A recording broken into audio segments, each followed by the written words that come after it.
Hey, what up, y'all? What up? What up? Hey, salute, brother. This is another What's installment. good with y'all? Salute, salute. Thank you, Brent, for joining, brother. Oh yeah, thank you for having me, man. What's up, y'all? Blessed and highly favored. How y'all gentlemen doing this evening? Blessed for another day, man.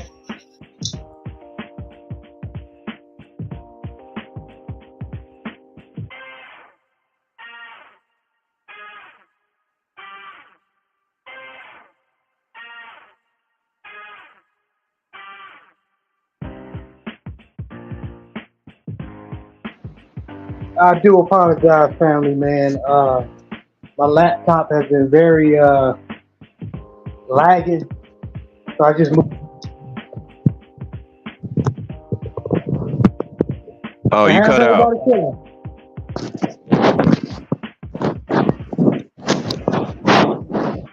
So I was just saying that my laptop has been like very lagging, so I just moved to my phone, man. Oh, okay, gotcha. Yeah, can y'all hear me clear?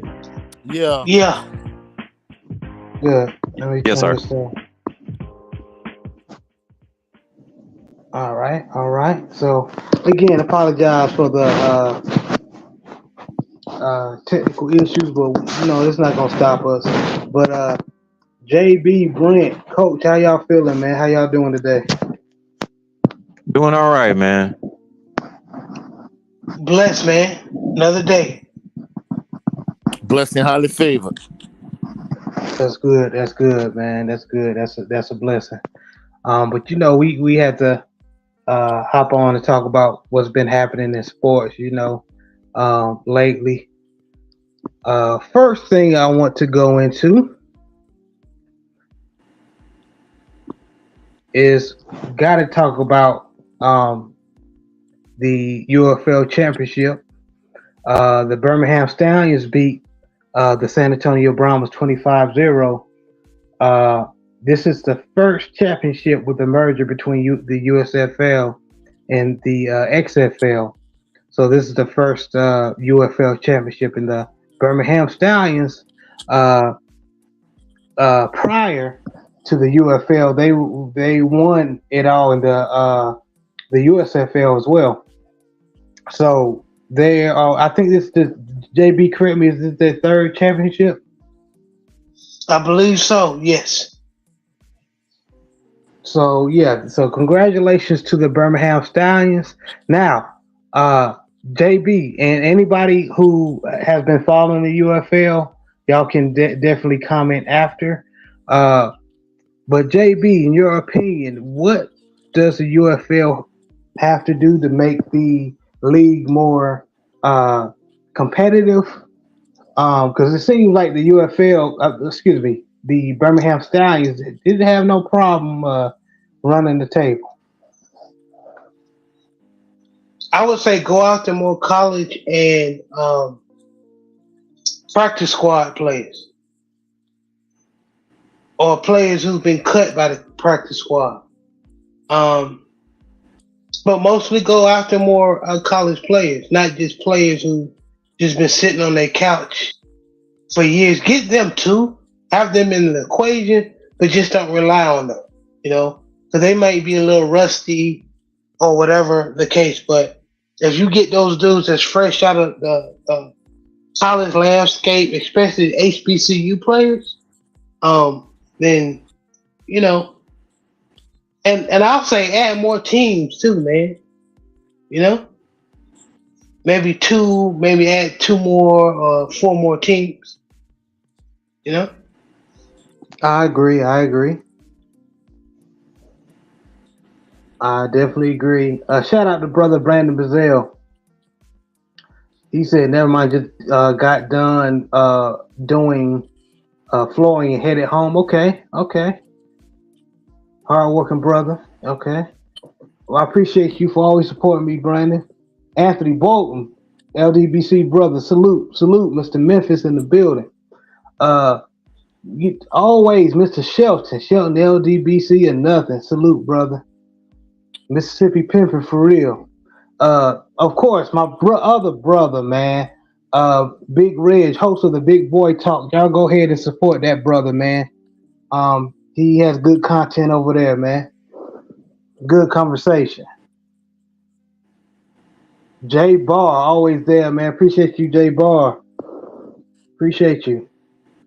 He says, salute family in chat, man. Oh Lord, here comes Mr. Shelton talk about some they need Brock Purdy. Brock Purdy already got a niche with the 49ers. Don't need to go to UFL. Yeah, but, his levels his play levels is way above UFL level or even Canadian football, man. So yes. 503, yeah, 503 line. Appreciate you support, man. There's another brother. Y'all go support him, man. Salute Jared. Salute, man. 503 line. You be cooking over there as well, man. Yeah, smash the like button, y'all. Smash the like button. Share. Appreciate y'all, man. But yeah, man. Anybody else? What was your impression of the UFL season, man? Any coach, brother Brent? I Well, I'm gonna be truthful. Oh, go ahead. Oh no. Go, brother Brent. I actually enjoyed most of it. Even though my Arlington Renegades looked horrible. I think they wound up being like 3-7. Yeah, something like that. But yeah, they but I think that the league as a whole was pretty entertaining. But I think I wouldn't be able to say anything other than what JV has been saying as far as improvements on the league. Yeah, if they did a bit more recruiting with like unsigned free agents from, of course, the power conferences. So they'll have some familiar names and fresh talent. That may actually help like the overall gameplay of the league. And to JB's point also, I think the recruitment of HBCU players, which are hidden gems, can kind of help highlight their talents too. Yeah. So, and also having said that, like they could also recruit maybe some coaches from those particular programs as well to kind of bring new blood into the league and give it a different look on both sides of the ball. So those may be some suggestions for the UFL, but so far so good for what it actually is. Like it's not going to be like an NFL competitor just yet. Right. But I do like the way that it is actually trending up and building. I agree. If they can at least become like as far as talent wise another CFL in the States, I mean the Rock and his ex-wife they got something. I believe they already do, but it's going to be more improved. But good take, Brent. Coach, what you got? I'm gonna kind of expound on what JB was saying.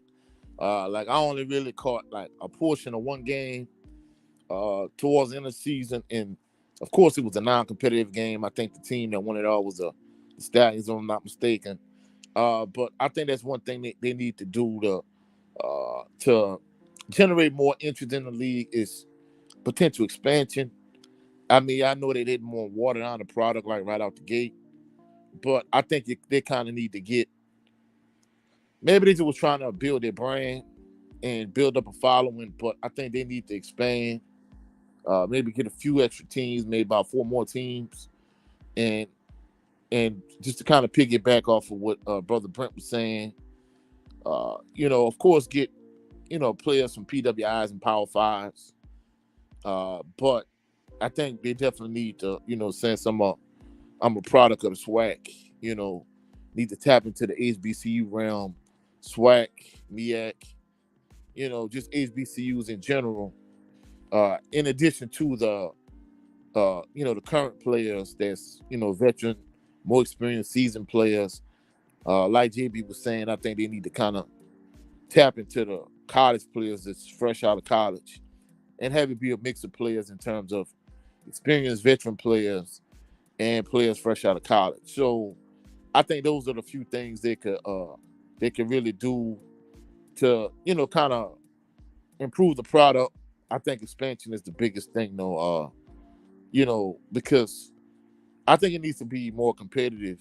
You don't want, I mean, don't get me wrong. I think every league, whether it's the NBA, and you look at dynasties like the Celtics and the Lakers or the NFL, franchises like current franchise like the Kansas City Chiefs. I mean, you're gonna have dynasty type franchises that's gonna be staples of your league. But at the same token, you want to have a little bit more parity that kind of start out in terms of a more competitive product. I mean, you don't want one team just smashing everybody else. Facts. That's exactly why asked that question, and both all three of you answered great. I agree. Did y'all see what Anthony Bolton put? Did y'all know that former Raiders punter Mark King performed the halftime show? I did actually see that. I was thinking like, what? I'm like, come on, Rock, I can do better than that. But hey, it's not my league, so he can do whatever the hell he want. But I agree with all three of y'all. That budget must have been tight then. I was thinking the same thing. That budget must have been tight as hell. If that's the case, guess what? I'm sure they got just random people that could sing. I mean, if you just trying to get anybody, hell, we'll get professional wrestler Joe Hendry to sing if that's the case. At least he didn't do what Damn. Don King did last week with his, like, he had somebody drunk ass Uncle Errol up there singing the national anthem. I was like, wow. But well, yeah. at least no, I don't mean to cut you off, bro, but at least they got modern cameras. Look like Don King got cameras from the 1990s. Yeah, it's it had me rolling last week. Facts, man. I don't even know why they let Don King still talk, man. Don King be everywhere, bro. He need to go. Grandpapa need to go sit down somewhere, man. Well, bro, I'm not gonna lie. I don't want to go off on a rant and a tangent, but 7-8 kind of brought this up in terms of Don King. Basically the sport of boxing pretty much banished Don King, whereas Bob Arum did just as much, if not more, dirt than Don King. But of course, you got to take the black man company. You didn't do it to the Jewish guys, so it's just another one of these discussing double standards in the sport of boxing. Yeah, I hear you. It's just that when you old and see now, you just say anything, like, it's Oh time no, I mean for you he, to go yeah, ahead. I mean he clearly doesn't need to be speaking because his thoughts aren't coherent and unified.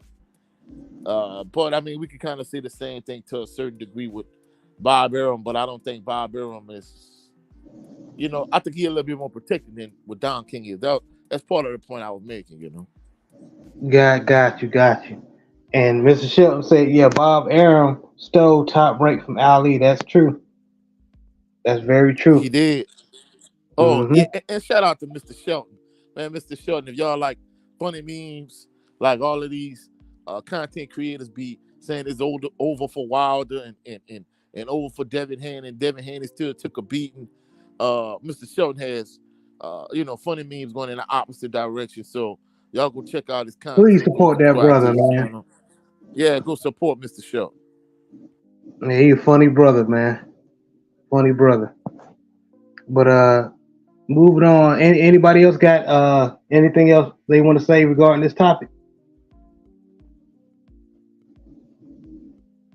No, sir. The UFL just need to keep improving, man. It's just one season.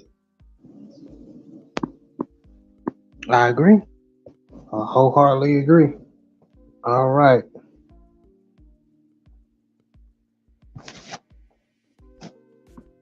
All right, we're gonna talk about a little basketball. Okay, those who don't know, living under a rock, the Boston Celtics won the NBA Finals against the Mavs. 4-1 series. They beat them 106-88 in their final game last week, and Boston finally got a title with their two. They've been a legendary franchise, but a lot of people have been expecting Jason Tatum and Brown to win a chip, and they finally did. Now, first person he knows home, I'm gonna go to JB first because I thought this was really Luka's year to win it, but he's been telling me from since the matchup was even made that the Mavericks ain't gonna beat Boston in this series. So JB, I'm gonna go to you. What do you think about the NBA Finals between Boston and Dallas? I mean, it turned out exactly like I thought it was. Like you stated, man, it's Boston was just too deep.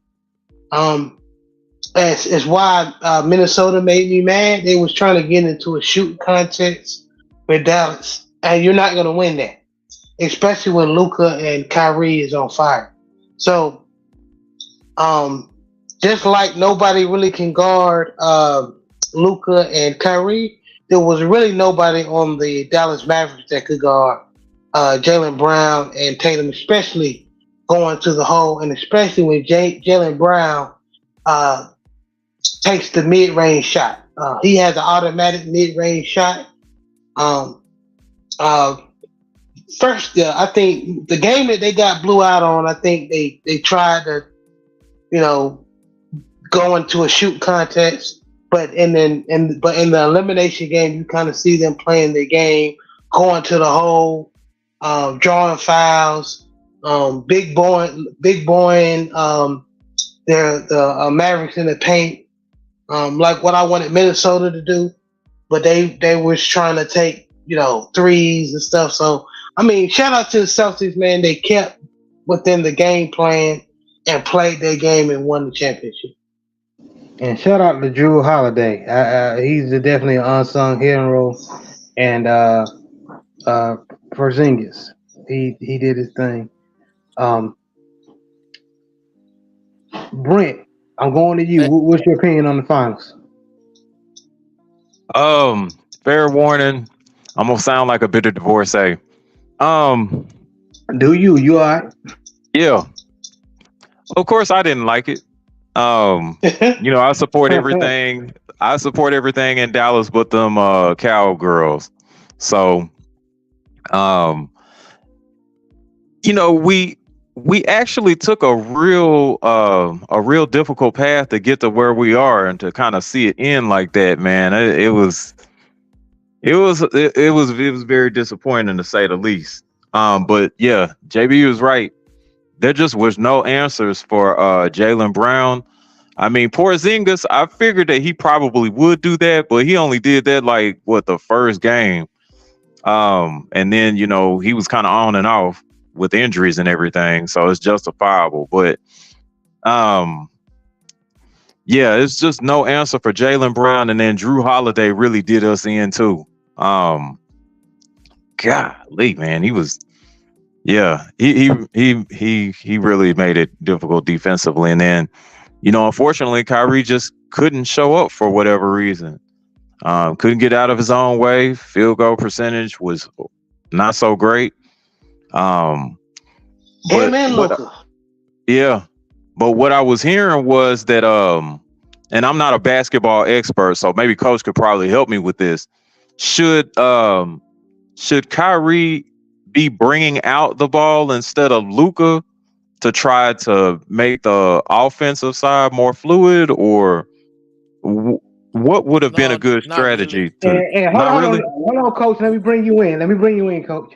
And thank you, Brent, because Coach is Yeah. actually we don't call him Coach for a reason. He's not only a football coach, he's also a basketball coach. So Okay. to answer the answer Brent's question, go ahead and take it over, Coach. Well, as a basketball coach, I predicted, when the playoffs started that either the Bucks or the Celtics was going to make it to the NBA Finals from the Eastern Conference, and from the West it was going to be the Nuggets. The issue the Nuggets ran into is the fact that they thought that letting Brandon Brown and Jeff Green go, that they could just kind of pretty much rely on the Joker and Jamal Murray to carry them, and they just didn't have enough depth compared to last year. Losing those two players, it really kind of made a huge difference in their team.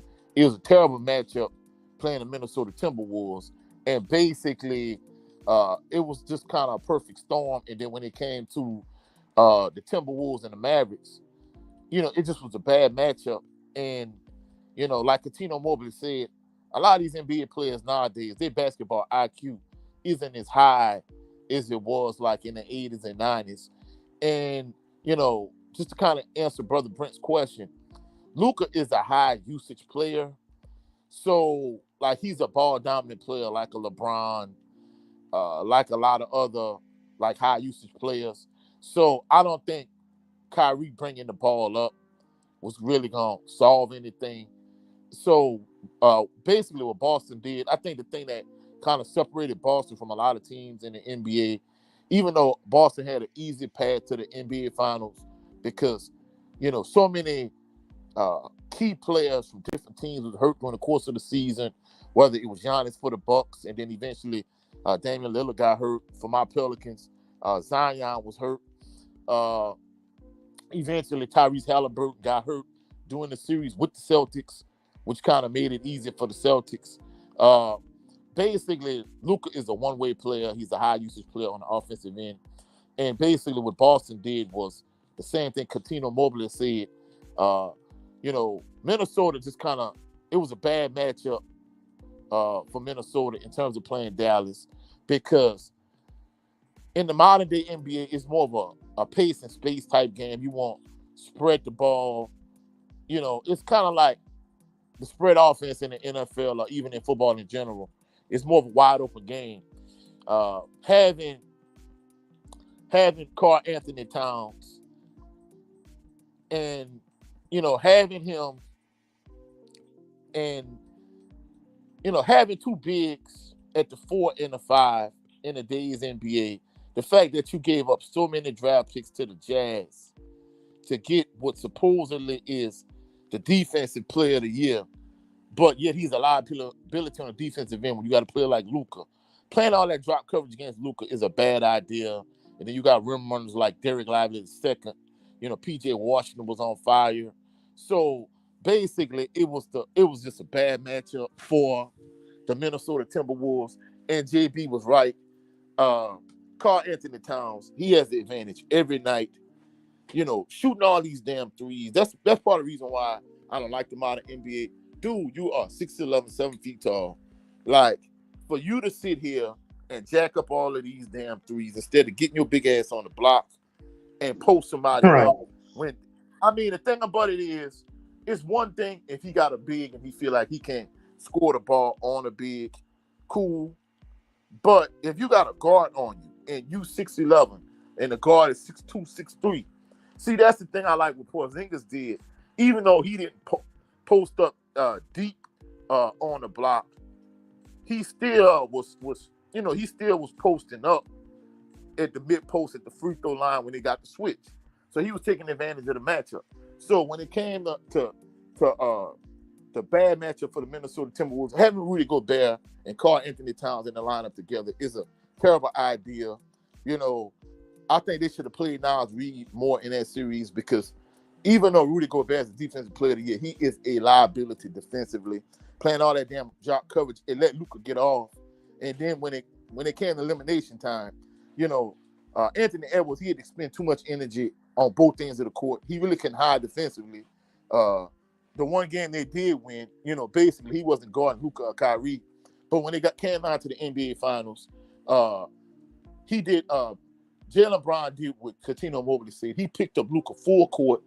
He made Luka work. He turned him a couple times, and that's the same thing I teach my players. Hey, if we play full court man to man, or even if we pressing or whatever, and this one guy bringing the ball up the court, you want to make him work and at least turn him a couple times, when he advancing the ball. And, Luka was able to get his in spots, but Jalen Brown made him work. Now, more so on an offensive end for Boston, Luka was a real liability, so Jalen Brown was able to get his. Of course, Jason Tatum was a focal point offensively, but the thing I like that you really don't see in the modern-day NBA game, Jrue Holiday did so much, basket cutting, duck ins. I think he really was what took Boston over the top, him and Porzingis, because, of course, I agree. Tatum and Brown, they've been close for a minute. Even though, Porzingis, like Brent Fox was saying, he only had like a decent game in maybe, I think, the first couple games. I think his presence defensively, having a 7'4" guy, and that's another thing Boston kind of gave problems to the Mavs with, is the fact that defensively, anytime the Timberwolves switch, Luka was trying to get Rudy Gobert on him, and he was trying to take advantage of that matchup. Whereas against Boston, they was able to just switch. He didn't want Holiday sticking him. He didn't want Jalen Brown sticking him. So Brown and Holiday was wreaking a lot of havoc. Holiday was all up in Kyrie. Jalen Brown was all up in Luka. And even when they did switch, Derek White gave Luka problems. Even when Al Horford, the 5, when he switched, he gave Luka problems. So, basically, Luka had to work a lot harder. And then, of course, on the liability end, at certain points, it was attacking him because he a liability defensively. He strictly is a one-way player. So, it just like the Timberwolves was a bad matchup for the Timberwolves when they played against the Mavs. It was a bad matchup for the Mavs playing against the Celtics. I predicted the Celtics to win in 6, but they won it in 5. That's close. You say, Jrue Holiday is the unsung hero in my opinion. The reason being is because, having him, it kind of took their backcourt from a defensive standpoint up to another level. Having Holiday that could pistol one guard, having Derek White being able to pistol the other guard, having Jalen Brown, basically you had multiple two-way players on the court at all times. They gave Luka a lot of problems. Kyrie really couldn't get off with Jrue Holiday just harassing him. So it was a bad matchup for the Mavs. For them, it's back to the drawing board. I think they need to add another facilitator and playmaker to kind of take some pressure off of Luka and Kyrie. But the issue is, with Kyrie and Luka taking up so much cap space, like who you really gonna go out and get? It's kind of crazy that Jalen Brunson had the big game he had against Rudy Gobert at the time when Rudy Gobert was with the Jazz, and the Timberwolves gave up these 5 first-round picks to get Gobert and play essentially 2 centers together at the same time, which is stupid to me. But Jalen Brunson, that playoff series allowed him to leave and go get a bag with the Knicks. I'm not gonna lie, if they'd have had a Jalen Brunson to be like a third, of course it wouldn't work with Luka from a cap standpoint. You couldn't pay Jalen Brunson, Luka, and Kyrie all simultaneously. But I think if they had a third player like a Jalen Brunson that could take a little bit of pressure off of Luka and off of Kyrie, I think that would help them. But I think they got, multiple good pieces in terms of, you got Daniel Gafford, you got Derek Lively II, you got PJ Washington. It's good to have shooters and rim runners and two-way players. So I think the Mavericks is in a good spot. But the issue with the Mavs is the Western Conference is so deep. You got the Nuggets who probably gonna retool. They're probably gonna try to find somebody to replace Bruce Brown and Jeff Green. So you still got the Nuggets. You got the Oklahoma City Thunder. You got the Timberwolves. With Ant-Man and Cat. They're probably gonna try to tweak things for them. So you got multiple, and I'm not even talking about my Pelicans, who if we could keep Zion and Brandon Ingram healthy, I think they'll be better. So teams in the West are gonna get better. So essentially Dallas gonna have to keep improving in some kind of way with the cap. They're close to the cap, or maybe they're over into the cap to the luxury tax. They're gonna have to find a way to get another shot creator and facilitator to kind of take some pressure off of Luka and Kyrie, because this series kind of exposed them. Whereas, for Boston, I don't think they're gonna be able to bring Porzingis back because you gave Drew Holiday a contract extension. Derek White has 1 year left on his contract. I think Derek White do like another $20 million on this last year of his contract. You gave Jaylen Brown his 300 some million. Now you got to break Jason Tatum off. So more than likely they're probably gonna let Porzingis walk. But I think, the fact that the Celtics really got over the hump, I think the only team they really need to focus on in the East is if Giannis and Dame healthy, the Bucks. And then in addition to that, what's the Philadelphia 76ers gonna do? Because I know they're gonna let Tobias Harris go because he was overpaid and underproducing. So with that next max slot with Joel Embiid and Tyrese Maxey, who are they gonna be able to bring in? I know they talked about bringing in potentially Paul George, potentially making a trade and bringing Jimmy Butler back to the 76ers. I didn't like the rumor, but they talked about potentially trying to make a trade to get Brandon Ingram from the Pelicans, which, if I'm the Pelicans, I wouldn't even consider that, you know what I'm saying? But I think that third team in the East is probably going to be the 76ers. And, of course, you got the Indiana Pacers emerging with Tyrese Halliburton kind of leading their team. So, the NBA, I think it's going to be interesting this upcoming season, next season. It's going to be interesting to see what teams are going to do in the draft this coming week. But, the NBA is a lot of good excitement for next season. Do I think the Boston Celtics can repeat? I don't think so because, even though I think they're probably the team to beat in the East, I think you're going to have too many teams improving. And the fact that, from a cap standpoint, they're going to be well into the luxury tax. They're not going to be able to bring all these extra players in. So, I was always of the philosophy, if you can run it back the way you had it, cool. But if other teams around you are going to be getting better, then, you're going to need to do something to improve your roster. Once you give Jason Tatum his max contract, I don't see how you're really going to be able to retool and improve your roster, even though, they won a championship. So it's going to be interesting to see what the NBA season is going to look like next season. It's going to be definitely interesting. As long as they retool around their big two, and then I say they keep Drew Holiday, but Brown and Tatum, they already gave Drew Holiday a contract extension. Well, as long as they retool the other positions in the bench, they'll be all right. But that's part of what I was saying. They're pretty much stuck with the way the roster is. They're gonna give Tatum his extension. They already gave Holiday an extension. So you got Holiday, you got Brown, you got Tatum, Brown, and Holiday. Derek White, he only has 1 year left on his contract. They may extend him. They're probably gonna have to let Porzingis go because they're gonna be too far into the luxury tax. So for the most part, I think they're pretty much gonna keep their roster the way it is, and they just might let Porzingis go more than likely, I agree. I definitely agree. But great stuff. I'll just let you have it because you more. I think out of everybody on the panel, you more of the basketball historian or know the knowledge of the game than most of us on the panel. So, like you were saying, I'm both a football coach and a basketball coach, so I'm probably a little bit more in the game than everybody else when it comes to the basketball aspect of it. Yes, sir. And I want to salute to J6 in the chat. I appreciate you, man. And then my brother, legendary Joe Townsend. Appreciate you, man, for joining, man. If you can hop on. If not, it's all good, brother. I know you ripping and running. Yeah, good stuff, y'all. Good stuff. Any more thoughts on this topic regarding Boston before I move on? I think I'm good. I know you good.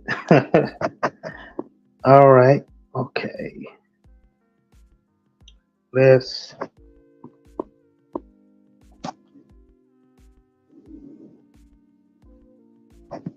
get into it, man.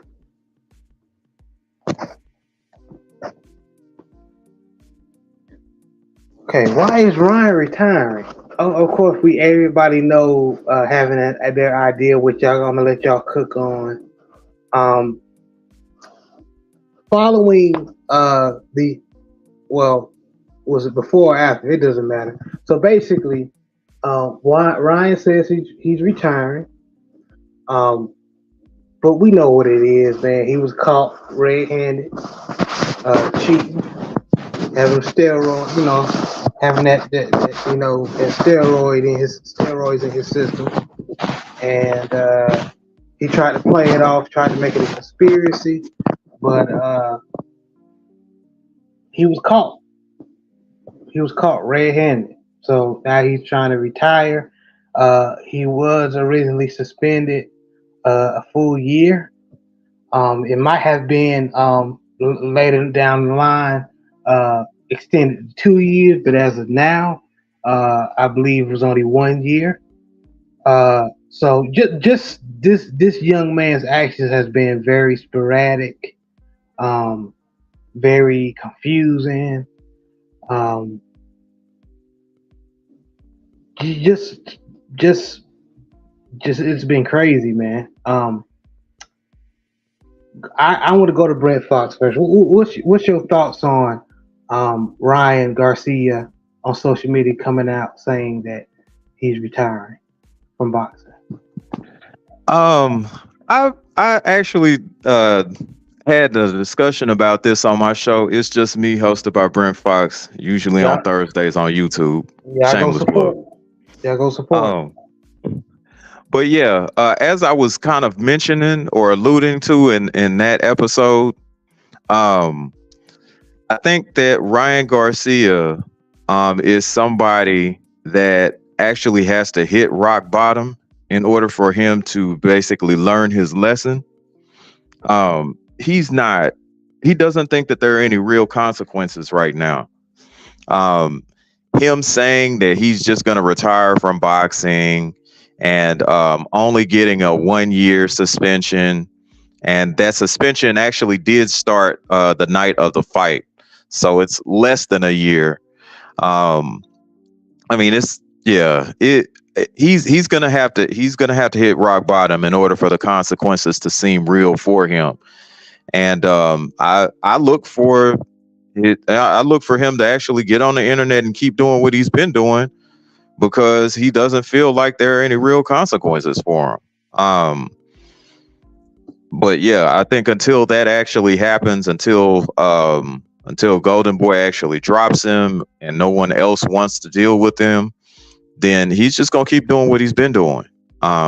He doesn't feel like there are any real consequences. And then for Mauricio Suleiman to try and come out with a statement, defending him outright, just kind of encourages his behavior. So yeah, he's something else, or a few other things have to happen to Ryan Garcia in order for him to truly learn from this event, or he's just gonna keep doing what he's been doing, and he's just gonna feel like there are no consequences, or no real consequences, rather.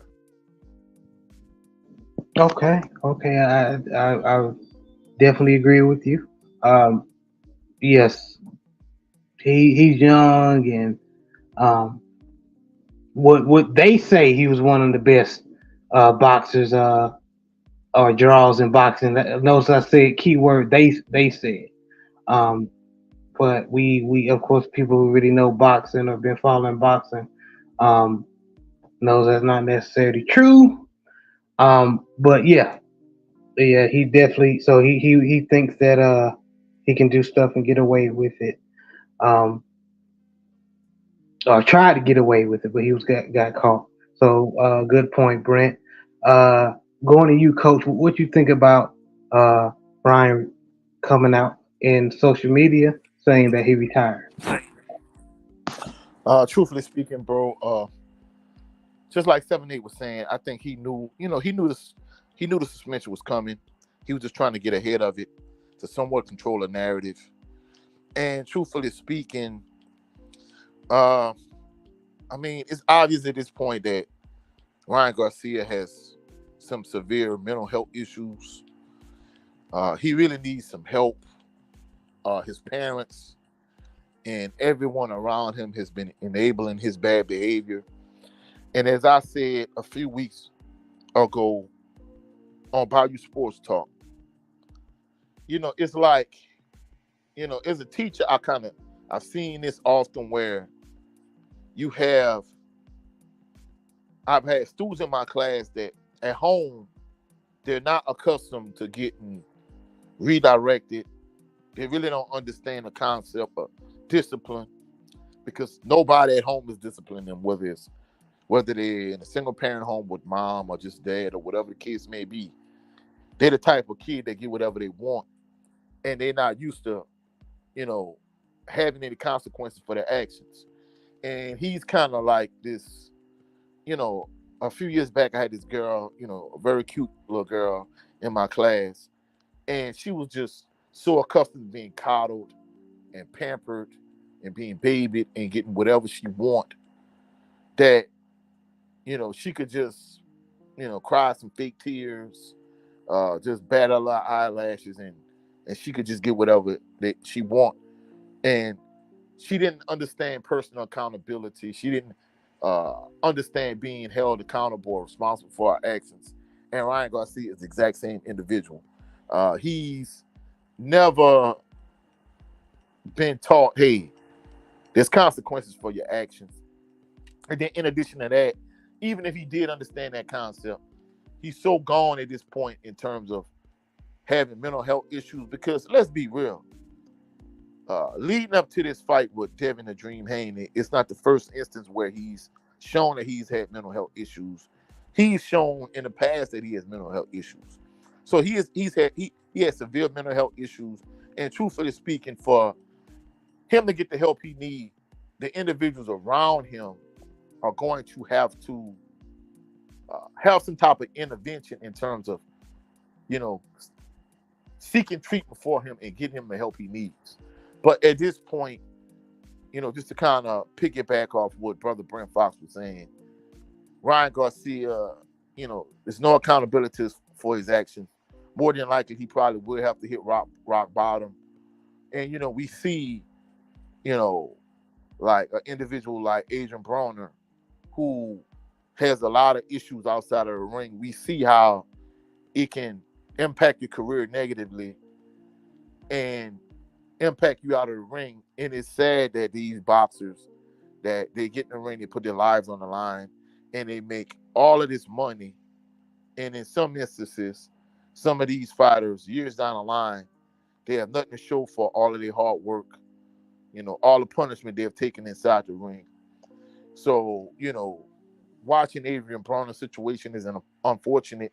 And I think the way Ryan Garcia is headed, I think he's headed down that same road unless his parents or someone on his behalf really show that they love him and have an intervention for him and get him the help that he surely needs, because he has severe mental health issues. He's a fake Christian. He's a racist. He's a. And then the crazy thing about it is you have all of these fighters on social media, like Kid Austin, like Gary Russell. You have all of these people coming to his defense. Sean Porter. And I mean, it's disgusting. It's like y'all have so much disdain for Devin the Dream Haney that you willing to throw the rule book out the window and condone and uphold Ryan Garcia's bad behavior. And these individuals are adding fuel to the fire when it comes to Ryan Garcia's bad behavior. And, the thing that just kind of aggravated me the other night when they rescinded the laws for Devin the Dream Haney, he got his O back.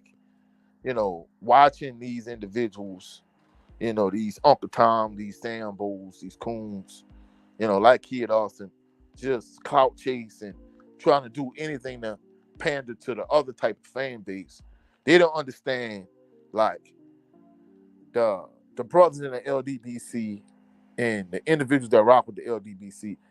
That's the fan base you really need to really aspire to, gravitate towards, because those are the individuals that's going to be loyal and that's going to support you and rock with you.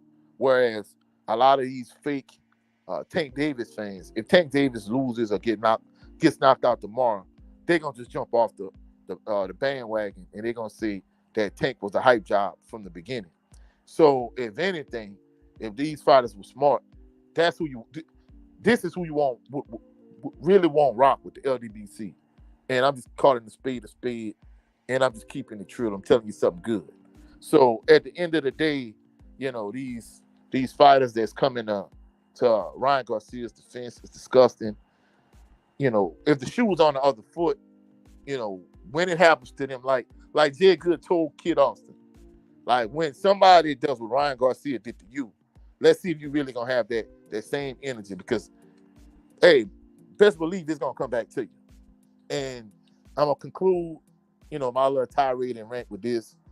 Just imagine if Devin Haney did all of the things that Ryan Garcia did leading up to and after this fight, and vice versa. Man, they would try to crucify Devin Haney. And it's crazy the ridiculous double standard that we have in the sport of boxing, and how basically the ridiculous double standard and just outright racism, and even the black people that have strongly bought in white supremacy, that basically they're gonna take up for the opposition in this particular instance. This entire scenario has been disgusting. It's just one of the real reasons why I pushed my channel from a boxing channel to a Southern University channel, a SWAC channel, a HBCU channel. This is the reason why. Yes, sir. It's disheartening that the information that came out about Ryan, about him cheating, actually trying to hurt Devin, coming in overweight. Then afterwards, after feeling this many as 5 tests, bro. He filled as many as 5 tests. Exactly. So there's people out here, our people, that don't care, and on the side of Ryan Garcia. And it's hard not to try to make it about race, but that's what it is, because if the shoe was on the other foot, everybody would be like, oh, that's wrong, just take, get them away from boxing, don't let them box anymore, whatever the case may be. But there's people actually out here trying to defend him, and they sound crazy. They sound very delusional. So, good point, Coach. But why they didn't have that same energy for Big Baby Miller? Why wasn't people defending him like that when he was trying to cheat Anthony Joshua? That's the point I'm trying to make. Yeah, I think you already know that answer.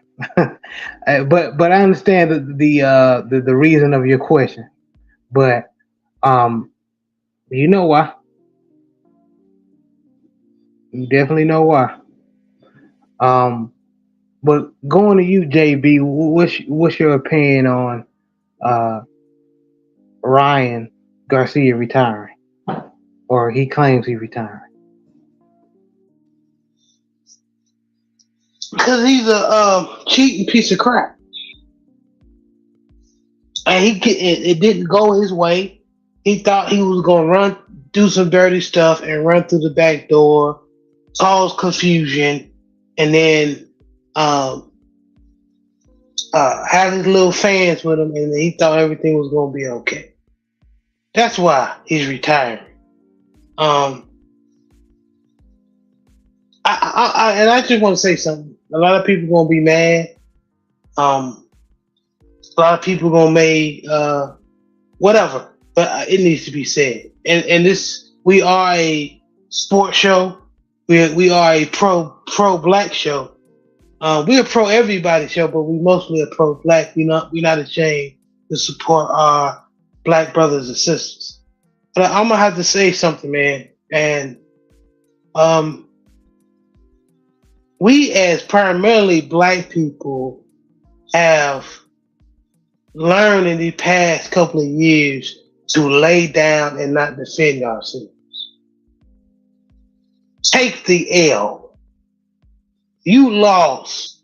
Even though you got cheated, even though you got screwed over, take the L. Stop complaining. And that mindset is I don't want to teach that to my future kids or the future kids that's coming up. That's weakness. Because nobody or no ethnic group teaches their kids to lay down and just take it, especially if they've been done wrong. Where did we learn that from? I'm hearing black men say that. Take the L, you got your ass whooped, even though it was supposed to be a fair one, but you got cheated in a professional sport. Just turn around and just go home. It wasn't that much steroids in his system. It was just this much. Even though anybody that's, if you were in any type of hand-to-hand sports or combat sports or anything, or mixed martial arts, steroids totally makes a difference. And a lot of people, even so-called, some of exactly, even some of the people I respected, showing that they don't know what the hell they talking about. They need to shut up and be quiet. We saw the same thing with Deontay Wilder when Tyson Fury cheated Deontay Wilder. And everybody had to do was just do research. This man had cheated. Has a long history of cheating. And the first people he cheated was white guys. So it's not a race thing, even though it is the reason why people is telling Deontay Wilder he needs to stop complaining, because it's the imagery of a black man losing. And all you people who's carrying that mindset, I don't care how much money you got. I don't care how popular you got. You were weak. And if you were in Devin or Wilder's shoes, you wouldn't. I promise you wouldn't feel that way. So that's how I know you guys are disgusting. But it's okay. It's okay. You'll learn. You'll learn. And that's all I got to say about that, man. The only way they'll learn if it happens to them. And I'm sorry to say, most of them still they're gonna go with the status quo, But good point, good shit, fellas. Anybody else wanna cook on this topic? Anything else they want to add?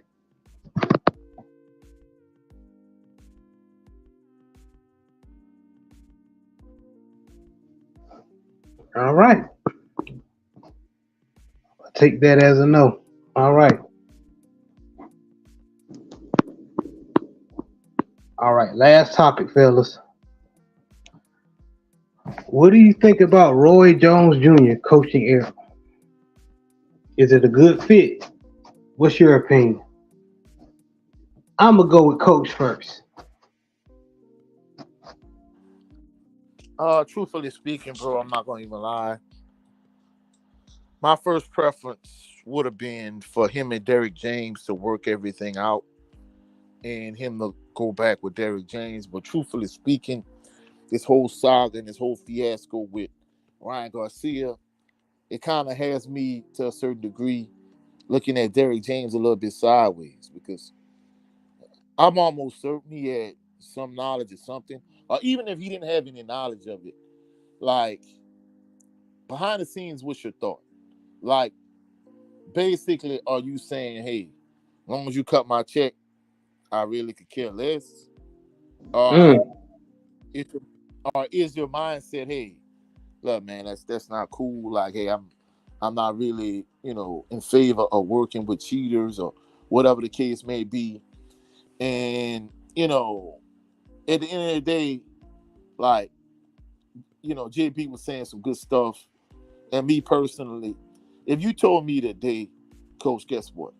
You know what? If you talk against these black fighters, your favorite fighters like Wilder and Haney and Spence and whoever you like, if you talk against these guys and you put them down and you become a buck dancing Uncle Tom and the coon and the banana eating monkey and all of that good stuff, guess what?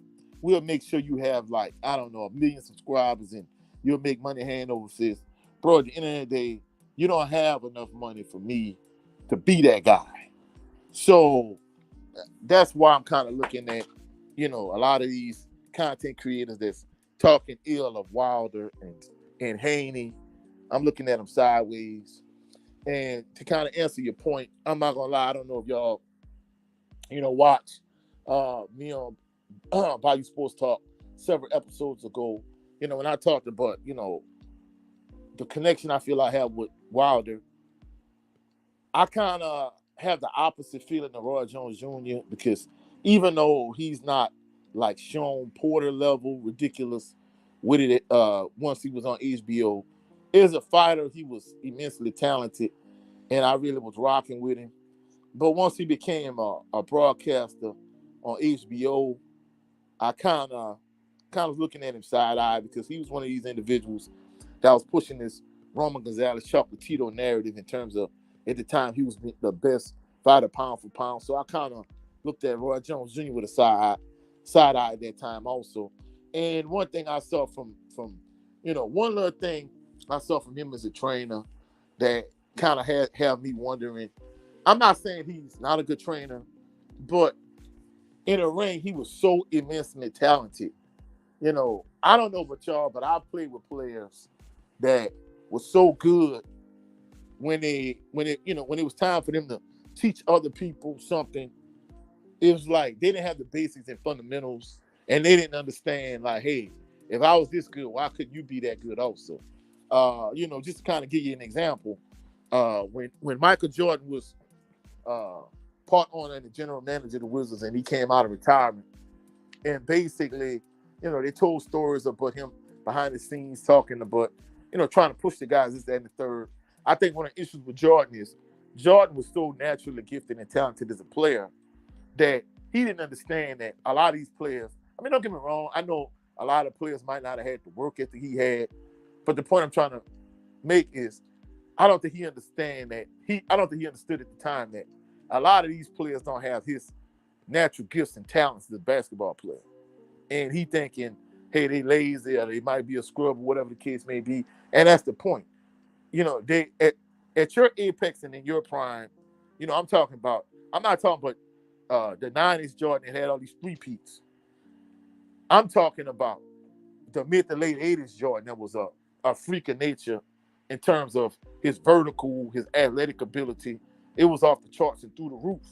So the point I'm trying to make is I think Roy Jones Jr. was so immensely talented as a fighter. From a trainer's perspective, I don't know how good I don't know how that translates over into him being a trainer, because if you watch Roy Jones Jr. fought, he pretty much relied solely on athleticism, like freak elite level athleticism. It wasn't like he was a highly skilled, highly polished boxer in terms of, like, maybe for example, like James Toney. Roy Jones Jr. was more naturally gifted than James Toney from a physical perspective. That's why he was able to, in my opinion, dominate James Toney when they fought. But in terms of just technical skills, I think James Toney was light years ahead of Roy Jones Jr. That's why when Roy Jones Jr. physical gifts declined, when he went up to heavyweight and he beat Ruiz and he came back down to light heavyweight, he kind of got exposed. That's why he got knocked out by Antonio Tarver, and Glenn Coffey Johnson knocked him out. Because let's be realistic, if prior to him going up to heavyweight and coming back down, if you'd have told people I'm fighting Glenn Johnson, they'd have been like, oh man, this dude is a bum. Like, why are you fighting him? Like, fight the best possible competition you could fight. So the point I'm trying to make about Roy Jones Jr., I'm not saying he's not a good trainer, but just from the little bit I saw of him as a trainer, I think the same issue that I pointed out about Michael Jordan in terms of him being that gifted as an athlete. I think Roy Jones Jr. was so gifted as a fighter. I don't know if he can teach Errol Spence Jr. the things Errol Spence Jr. needs. Because people say that about me all the time, like, hey man, coach, you coaching, but it wasn't like he was a world beat as a player. And I'm like, yeah, I was a fundamentally sound player too. I was undersized. So, I was fundamentally sound, whereas you might have had another offensive lineman that wasn't as fundamentally as sound as me. They probably, first of all, they're not going to be as good a teacher as I am because, I was fundamentally sound and I'm a good teacher also. So those two things come together. But if you had a player that was more gifted than me try to teach the players that I coach, they probably won't have the same type of success I've had because, I had to be fundamentally sound for me to get where I was. Whereas from a Roy Jones Jr. standpoint, he just relied solely on his athletic ability and his physical gifts. Okay. Good stuff. Brent, going to you. What you think about Roy Jones Jr. Coaching Errol Spence? I'm gonna speak from like a technical boxing standpoint. I even though, and to Coach's point, even though Roy Jones Jr. was immensely talented in most of his tenure in his boxing career, he didn't have to rely on fundamentals the way Earl did, or it still does, excuse me. So I'm not sure how effective he is teaching fundamentals. I've seen him work with who's that? Was it Kevin Newman? That he was actually working with. He also worked with Chris Eubanks, I think. Now their styles are kind of similar, so that was okay. Chris Eubanks Jr. But yeah. Chris Eubanks Jr. Thank you. I think it was yeah, but it was another dude, Kevin Newman, who was also a 168 pounder that he was working with as well. I think he worked with Money Powell the fourth at one point in time. For those types of styles, that could be good, but if you have a fundamentally based fighter like Earl, I'm not sure how good of a fit that's going to be. Earl still needs, someone to actually just kind of go over correct mechanics, especially, defensive responsibility, especially now. And I'm not sure whether or not Roy Jones, who I hold in high regard, would be able to kind of effectively teach that because he hasn't had to practice that. So I think that I'm not sure whether or not that would be a good fit just based off of those principles. I think that if anything, I'm surprised that he hasn't looked at Coach Ronnie Shields yet. But I'm not sure about Roy Jones' teaching style, as far as like making sure that things like Earl's strengths, which is good fundamentals and punch placement, are going to be something that's effectively taught. That's what I got. Well said. Like you, Coach said in the beginning, and you alert to that Roy Jones, and I like how not rest in peace to Nazim Richardson. I like how Nazim Richardson explained Roy Jones Jr. He said, you when you were younger, you've been tearing everybody else ass up with your reflexes. But when God slows us down, did you learn how to fight? Did you learn how to fundamentally fight? And like you and Coach said, when he went up and down in weight, and he started getting older and slowing down, he started getting caught by the Antonio Tarvers and Glenn the Road Warrior Johnson and people like that. And then dudes that was nowhere, couldn't hold his jock strap when he was younger, started like catching him and knocking him out. So So being a coach, coaching the type of fighter that Earl is, that relies on fundamentals, is going to be interesting. And I don't think in a good way, in my opinion. Um, And I mean, imagine this, bro. You could have realized Roy Jones Jr. when he fought against taller fighters, he was able to jump in with his straight right hand and use his check left hook. He had no jab, and like Brother Brent was saying, he was not a fundamentally sound fighter. Just imagine if EJ has to fight Sebastian Fundora. Sebastian Fundora is 6'7". He not gonna be able to jump in with no straight left hook. I mean, no straight left hand and no, check right hook. I mean, he's gonna have to, work, work behind the jab. Roy Jones Jr. was never known for working behind the jab, and even if you look at the jab he used against John Ruiz, like, bro, if he was to use that type of jab against Sebastian Fundora, that is gonna be problematic. it is, and shout out to my brother D Man Jr. Always supporting. I appreciate you, brother. He says my brothers, y'all cooking. Everybody, Roy Jones Jr. trains don't do good. Yeah, yeah. His resume ain't that great. That may improve in the future, but then it ain't looking nice right now. In my opinion. Um. So yeah, for EJ to pick him, Roy Jones, as a trainer. You know what I mean? I can understand giving him advice because no matter what we say, we have our feelings about Roy Jones Jr. But you can't take away he was a damn man in his younger years, bro. He was that dude. He was that dude. But JB, what is your opinion?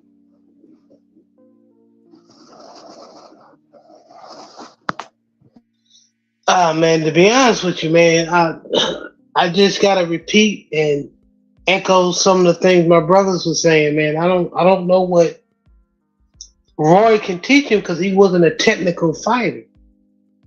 He went basically off of his gifts and his athleticism, and I mean, EJ, that he's not that fighter. EJ is more of a tough, body head type fighter. He breaks you down as the fight goes on. You know what I'm saying? It's going to be interesting, man. I don't know. I don't know. We'll see.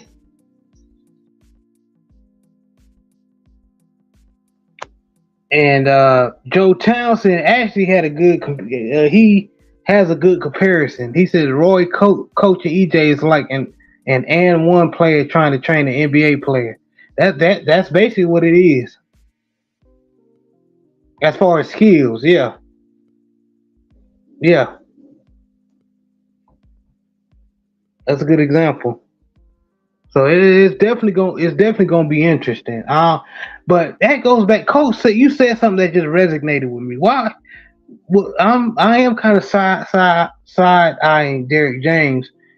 What's going on with EJ have to pick Roy Jones Jr.? The hell going on? Yeah, I mean, evidently they had a fallout behind the scenes. 7-8 and a few other brothers talked about it. From what I'm understanding, I don't know the logistics of it, so I'm not gonna act like I, have all the behind the scenes information. But from what I'm understanding, there might be a money type of issue, and then on top of that, you add in the Ryan Garcia dynamic in terms of, what did Derrick James really know? Did he know Ryan Garcia was on PEDs? Did he not? And now that we know that Ryan Garcia was using PEDs, what is his perspective and thought? And 7-8 and Nick J and Boxian and everybody was saying, once Anthony Joshua and Ryan Garcia, brought their loser mentality over into the gym, things really haven't been the same. I mean, Errol Spence Jr., Frank Martin, none of them fighters. I mean, the Charlo brother.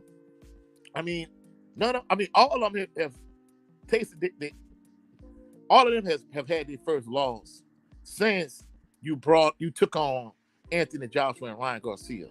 So it's like them losers brought their bad juju around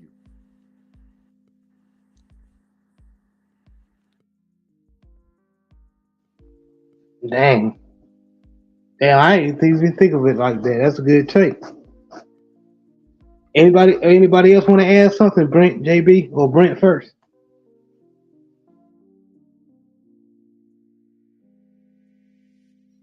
No, I mean, Coach made a good point. I didn't like the fact that he brought over Ryan or Anthony Joshua. I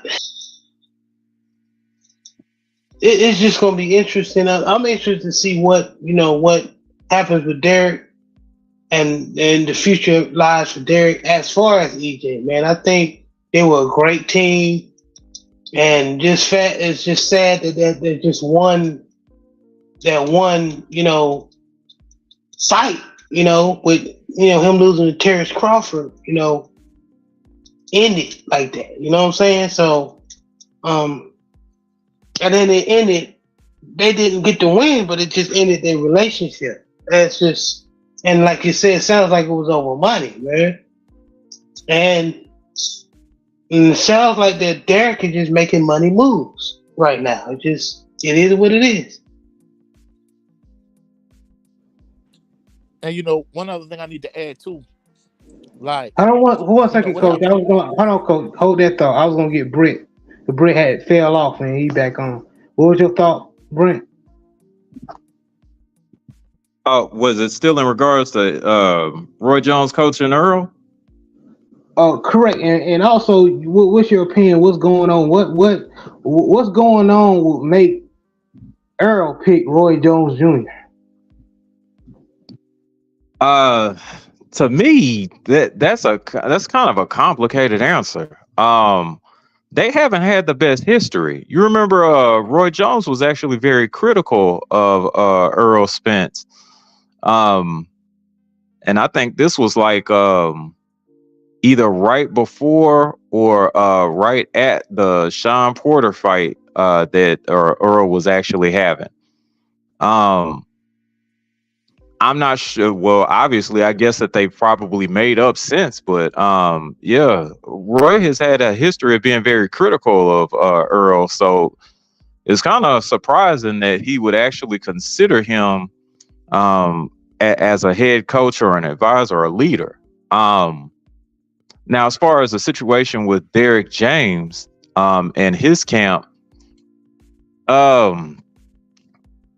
we're probably never gonna know what actually happened between him and Errol. But I do imagine that it was probably something over. I think it definitely has something to do with money, but I think it was probably more or less a principle that those two shared with each other. But somewhere maybe along the way, either one party or the other lost sight of those particular principles, and they decided that they just need to go their separate ways. But again, those men are not ever going to let us know what actually goes on until either one of them gets mad enough to say something, or I agree. maybe the other one passes or something like that. Sad to say, but yeah, we're not going to know what actually happened. But yeah. I just kind of found it a little bit surprising that Earl would pick up or even consider picking up someone like Roy Jones, who has been real critical of him in the past. That's like Deontay Wilder picking Roy Jones as a trainer, because Roy Jones has been critical of Deontay as well. It seems like a lot of the American fighters, Roy Jones is very, very critical, but all the Eastern European fighters and even Hispanic fighters, he's not as critical. I found that funny. But Joe Townsend made up a good point. He said DJ was working Derek James was working a job and training EJ. Was DJ getting all his money back then? Hmm. All right. Good point. What was you about to say, Coach? Well, I was gonna say from a EJ standpoint, like I felt like he was at his best when he was working with Blu-ray. Also, what happened with him in Blu-ray, Mm. and in addition to that, I kind of gotta have to put a lot of this onus on PBC too, because I talked about Ryan Garcia and Anthony Joshua bringing their bad energy into the camp where Charlo had his first loss, EJ had his first loss, Frank Martin had his first loss, but also we have to look at the fact that if you look at it from a Wilder standpoint, if they wouldn't have let Charles Martin go and take the bag and fight Anthony Joshua, and then once Wilder had the whole situation with Fury, since then, Wilder has had the long layoff. Even after he beat Robert Helenius, he had a long layoff. Errol Spence Jr. had a long layoff leading up to the Crawford fight. So I'm going to be honest with you. I think PBC has to take a lot of the hit for in terms of like your top fighters, not having the success that they once had. And even, Wilder, just kind of going his own way. I mean, I think, PBC, I think they did a bad job. We always thought PBC was like kind of the pro-black promotion, but kind of after the fact, all the money they gave Canelo, I mean, just think about it. They were supposed to be the black promotion, but they taking credentials from, the black content creators and, doing the same things that all these other promotional companies doing. But more than anything, their mismanagement of, their top fighters. I kind of point the finger at them a little bit also, you know what I'm saying? I mean, if you're supposed to be the black company, I mean, why are you not taking care of your people, And then, the last point I'm gonna make when it comes to the PBC, like, Juneteenth just passed. Like, why the PBC never had a Juneteenth fight card with all black fighters? I mean, to me, that would have been a big event, but, just be kind of spitballing at this point. No, I agree with you. I agree with you, man. Good points. And of course, I have to welcome to the show the legendary Joseph Townsend.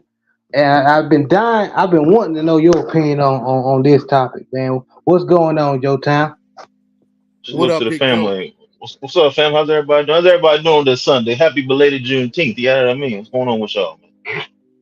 Blessed and highly favored. What's up, town? Yo, what's up to the fam? How y'all doing, man?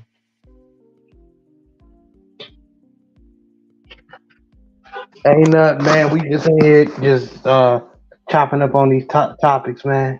Okay. But yeah, what's your opinion on this? And Brent, you good, man? You can hop on when you ready, man. You good? On this topic, I hate it. To be honest with you, I absolutely hate it. Out of all the trainers that we have, out of all the great coaches that we have out there, we're picking Roy Jones Jr. We're picking the guy who spends more time in the Ukraine and Russia than he does in America. That's who we picking as a coach. So EJ, like y'all said, EJ is a very technical fighter. EJ has been groomed from Derek James from a pup all the way till now. He's very technical. You know what I mean? He, like some people say, he fights like a Mexican fighter. Is what they say. Roy Jones Jr. is the complete opposite of that. Roy Jones can't teach nobody how to be Roy Jones. You know what I mean? That's just who he is. Like Michael Jordan can't teach nobody how to be Michael. Like Steph Curry can teach somebody how to be Steph. You have all these kids out here who trying to shoot threes like Steph, but they're not Steph. The closest one that can come to Mike was Kobe, and he still wasn't Mike, So, and we see Michael Jordan trying to be a manager, and we see how that went, So a Right. lot of these times we have all these these athletes who are anomalies, you can't replicate what they do. And like y'all brother said, Roy Jones Jr. is not a very technical fighter. He's not a tactician. He goes out there. He's a freestyle fighter. He goes out there and freestyles, and of course he has some technique, obviously, but he's a freestyle fighter. Once his athletic ability waded away, we saw that he didn't have the technique that he needed to sustain his career. And right now, EJ's at a point to where he needs his technique to keep him going. So the last time we saw EJ was against Crawford, and we all know how that went. So regardless of what happened, broken rib, look sleepy, whatever, either way, EJ needs not only a mental buildup, but also a physical buildup as well. It's now about to be over a year since EJ has fought.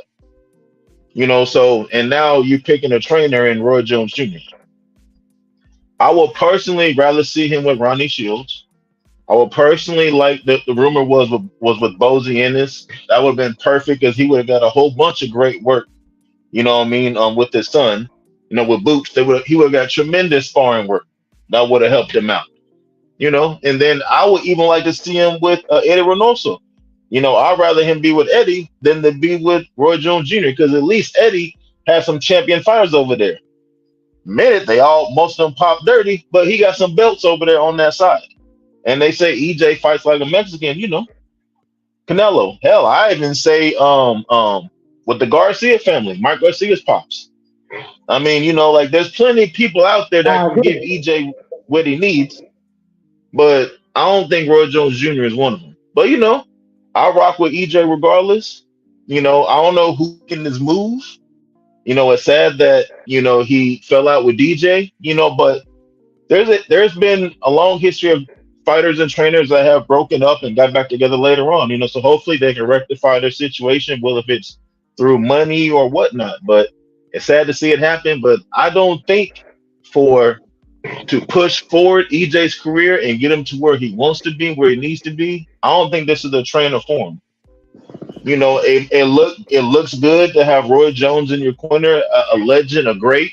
Same way how Tank had Floyd in his corner. That looks great on paper, but in all actuality, what champions have Roy Jones trained? And again, we see Roy more in the Ukraine and Russia, giving them the sauce than actually doing that in America. So I personally hate the move, but EJ's doing it for whatever reason. So all I gotta say is good luck to the brother. I agree. I believe everybody on the panel agrees with you. We're not really a fan of the selection of the trainer, but if that's what EJ wants, that's who. If he wants to pick Roy Jones Jr. as his trainer, hey, I ain't mad at you, brother. I just believe that, like Joe Town just said, there's better, more established trainers out here. I mean, you got Mikey Garcia's dad, yeah. A whole bunch, man. I'll be here all day if I try to name them, but I even was seeing with Virgil Hunter. Virgil be a good one. What's wrong with Virgil? Yeah. Virgil trained Andre Ward. What's wrong with Virgil? Hell, everybody was crying for old boy. What's old boy name? Who's with Wilder? What's old boy name? Lee Scott. No, the other one. The 1-2. Breland. Oh, you talking about? Yeah, Mark Breland. Give Mark Breland a job. I'm just saying, everybody crying for Mark Breland, justice for Mark Breland. Hey, EJ, get a brother a job.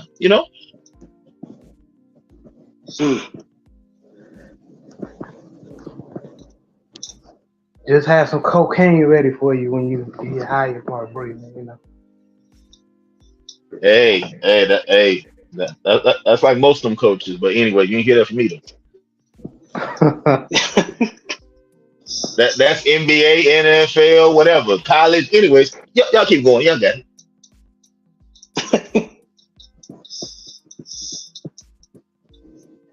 Yeah, man. It's interesting, but man, going back to what did you think, Joe Town, of the NBA Finals? Or Boston winning it all? I think um the more popular series was with the Nuggets and the Timberwolves. Everybody was tuned into that one. This one seemed to be, seemed didn't have the didn't have the luster that we all wanted. A lot, these a lot of these games have been blowouts almost. It's not really that competitiveness. Normally when you want the best to fight, the best to play the best, normally you want to see something. Mavericks really ain't show up, really. You know what? Kyrie ain't showed up. Luca's being out of shape and him running down looking like an old man and him crying to the refs, all that stuff kind of caught up with him. I don't know if Kyrie being in Boston, messed with his mind and all that, because the last time I saw Kyrie in Boston, he was saging the whole arena, trying to get some good juju in there like a year or so ago. So I don't know, maybe that's just a place for him where, it's hard for him to get through the barrier. But Dallas wasn't ready for the Celtics. It was time for the Celtics to win a championship, for Jaylen Brown and Jason Tatum, because they were getting questioned about, whether if they got it or not. I know Jason Tatum trained with Kobe, so he's been trying to get one for Kobe and whatnot. And I know Brown is considered the best player on the team, so I'm really happy for them brothers. I'm happy for the head coach, black head coach, to get a championship, even though Ime, collectively put the team together, kind of like how Mark Jackson did for Steve Kerr with the Warriors. But I'm glad that this time at least the black coach getting the credit. Shout out to the Celtics. As far as the team, I don't know about the organization and all the other things that go on with Boston. But I'm happy for them brothers and happy for the black head coach to get his win. The Mavericks got a lot of soul searching to do. Kyrie is a champion. He's an NBA champion. He should know how to help his team get over the hump. And Luka's gonna have to look and see, if he wants to be a better player, and have a longer career, he's gonna have to get in better shape. So congrats to the Celtics. And the Celtics had an easy time throughout the playoffs the whole time. They had an easy cakewalk throughout the whole series. So, they showed up when it counted, and the Mavericks were nowhere to be found.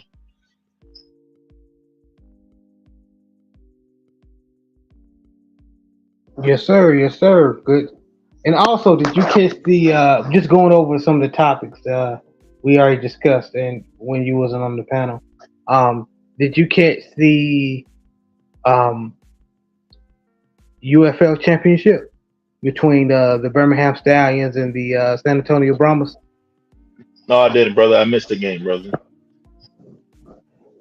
Well, the Stallions were victorious 25-0. Yeah, they won the UFL championship. So, what was your opinion on the spring league, the UFL spring league? Was it successful to you? Was it successful to the audience? Probably not. Was it successful for the players? Absolutely. I mean, a lot of these players, they need to develop more. They need some more game reps. Some of them, they still have that dream of making it to the NFL. This is another way for them to get another look. You know what I mean? So I know a lot of players last year end up going to camp, behind these leagues. It was a UFL, then it was the XFL. Now they merged. So, this is gonna get a lot of guys a lot of looks that they wouldn't have got before. All the league still needs to grow. A lot of people have a very weird idea about spring football, but they're so used to not having it. Now that we have it now, they kind of don't know, whether to watch it or not, because obviously it's not like the NFL, but the NFL is working with them, unlike the NBA working with the big three. That's another story. But, the NFL is working with it. The NFL is working with the UFL league. So hopefully the league, is able to, to keep doing what it's doing. They're going to have to find some kind of way to make it, a little more cachet to the fans. But they already have a lot of great ideas that even the NFL are implementing, like the kickoff and stuff like that. So even back in the day, the XFL had a dope camera angle that now the NFL uses. So a lot of the great ideas are being used by the NFL. So But as far as the league goes, maybe if you can get a Colin Kaepernick, because he's talking about he still wants to play football, you get somebody like that, or maybe like another star player, get him into the league, and get him going.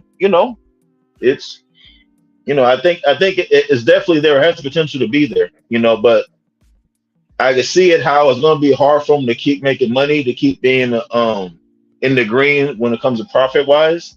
If the NFL, keeps co-signing them, it might end up being like the WNBA, NBA situation to where the NFL might have to supplement the league to keep it going. There's a reason why the NFL Europe folded, even though it was a great league and a lot of players went from there and played and made it to the NFL too. So the NFL definitely needs a farm league. It definitely needs another option for players to develop. I know arena football, is still kind of going around, but back in the day, I know Kurt Warner made it to the NFL from the AFL, but the AFL wasn't a great league for like D linemen or O linemen to to transition, and it's so hopefully it stays around. It was great to watch some football, to kind of keep it Yeah, it busy, was. to watch this league. And also we had during that time you had spring football going on in college. So we still have some football going on, but it's just missing a little bit of star power. The Rock can't keep it going by himself. They need some other faces involved. But overall, I love the league and I really hope that they keep it going for the guys who just need a little more work and just need a little more fine tuning. They had a lot of pro NFL coaches in there, so they're getting coached up, and some of those coaches are using their connections to give players looks, and for a lot of guys, that's all you need is just a look, so hopefully it keeps going. I agree. I definitely agree. It may have not been successful as far as the views they wanted, but as far as the players having somewhere to play, and like Brent and Coach said earlier, uh, invite some SWAC players. You know what I mean, or MEAC players, some of the HBCU players, um, not to improve their game, and a star may be in the making. You never know. Um, but just wrapping it up, last topic, just freestyling it.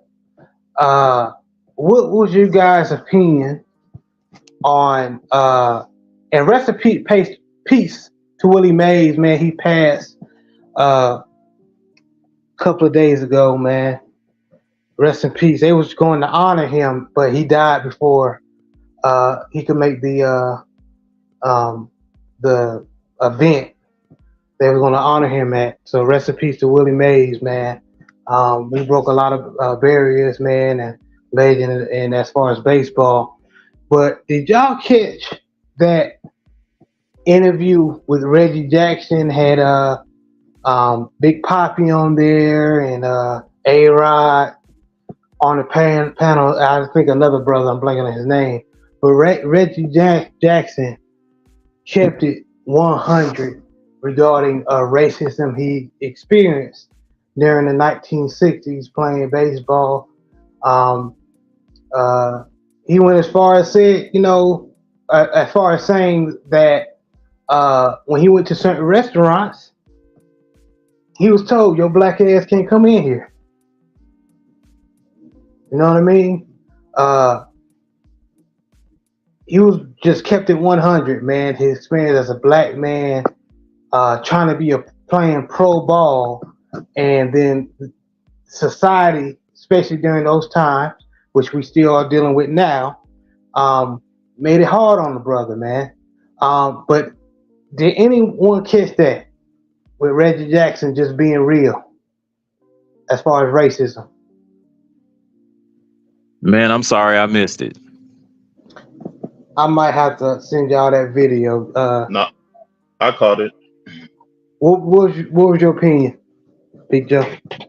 Man, what Reggie Jackson was talking about is the example of why they're trying to keep our history out of schools. There's a reason why they're trying to get rid of certain books, and they're trying to get rid of certain curriculums to where, stories like that are not told. We live in a country to where They like to promote, the history of colonizing and also capturing, you know, people, but they don't want to talk about the people that's actually been captured and colonized. So however you feel, if you're African or Indian or whatnot, you have dealt with some hardships dealing with, certain kind of people. So what he talked about is not far off. Everybody tries to act like, oh, things happened a long time ago. This had nothing to do with me, blah blah blah. But I mean, my dad was alive when my dad integrated schools and pools. You know, my dad has met Jim Brown and Muhammad Ali. Like my dad was a Black Panther. So we have folks who are still around who have went through the things that folks want to forget about. And Reddy Jackson just kept it real. There was a time where there was a laughing barrel where black folks couldn't laugh in public, where we had to stick our heads in the barrel and laugh. There was times where if you go to a football game, you have a white section and a black section. This wasn't that long ago. It's not even 100 years ago, maybe about 50, 60 years ago. But folks want to act like they forgot. Where we live in a time to where it was far fetched to see interracial dating and everything. So, Hey, Randy Big Jackson, Joe. Hey, yeah, just hold that thought because you reminded me. A lot of people don't know where the loitering came from. That came from where a lot of black people wasn't alive, especially black men. And there's a group of black men standing in the crowd that wasn't alive. yeah, yeah. No, I mean, black folks couldn't stand in the crowd. That they call it a gang or whatever. Nowadays, you'll see a bunch of folks come from other countries coming to America. They're all standing together in front of a convenience store in a parking lot. Don't nothing happen to them. So again, they're trying to. Certain folks want to erase the history of what they did to folks and just act like everything was all good. This is not something that happened 300, 200 years ago. We're talking about 50, 60 years ago. Some folks who are still alive today, even there's some Negro League players who are alive today who tell you about what happened. Everybody talks about Jackie Robinson and everything, but folks who play with Jackie Robinson are still alive now. So, hell, Muhammad Ali's, wife and them was still around. Ali couldn't even sit. As much as everybody celebrates Ali now, he couldn't sit, with white folks and eat and stuff like that. And Ali is Ali. So, shout out to Reddy Jackson. He spoke on what stuff that really happened that they're trying to hinder the youth and everybody else from speaking about. So shout out to the OG. I just wish more folks, wasn't scared. I wish more folks would speak on what it is, and not try to hide from it, and act like it ain't happening. So shout out to the OG. Facts, man. Wonderfully said, Big Joe. Um, Going to you, JB. What was your opinion on the Reggie Jackson interview? I think it needs to be said. A lot of us, like Joe said, not just white people, but black people, we forget. We think everything is peaches and cream, and um, we dancing through the flowers. But you got to remember, man, this was not too long ago. And the reason why you got some of these issues now, you know what I'm saying? It's still out here. These people with these mindsets, it's still out here. But unfortunately now with some of the topics we have with the Devin Haney's and the Wilders, it bled into African Americans as well, where we believe some of these stereotypes and we portray them. So it's sad, but I'm glad Reggie Jackson spoke on it. I mean, we need to be shaken up and waking up and reminded of our history And how far we came. Exactly. There's nothing. There's nothing to be ashamed. It shows how strong of a people we came from. So it's definitely nothing to be ashamed of. Anybody that's trying, I don't care if they black, white, especially black, if they're trying to make you forget about your history, you don't need to be around them because other races don't do that. Brother Brent, even though you didn't see the interview, from what you heard from the other brothers, what's your opinion? Unfortunately, man, that type of thing doesn't surprise me. My father is originally from Oxford, Mississippi, where the University of Mississippi is, Ole Miss. So needless to say, growing up in like the 50s, it Yes, yeah, sir. Yes, sir. it unfortunately was it unfortunately was like it's just a normal thing. It was normalized, to be honest. And it's unfortunate that great athletes like Reggie Jackson had to endure that. There was also situations where people like Jesse Owens, who literally, did something great for the country that his white counterparts were just not physically capable of doing. Um, Beat out Nazis, for America, and then he has to come back home and go through the back door of restaurants and lounges and stuff like that. Um, then you have situations where then Cassius Clay or Muhammad Ali, who literally fought for this country, wins a gold medal and is told that he's not good enough to sit and eat where these white folks are sitting and eating. So unfortunately, there are several other stories with great men that have had to endure, the indignity of racism, their a majority of their lives. And then for some, it was all their life. They never had a chance to actually see things come together, racially or seemingly racially. And for those, my heart truly goes out to them. Because they never got to see, what it would actually look like if the races just quote unquote merged together on the surface. But yeah, shout outs to those men and women that had to endure those types of things and then survived on anyway. So I'll just leave it at that. Good take. Good take. Lastly, Coach, what's your opinion on the Reggie Jackson interview?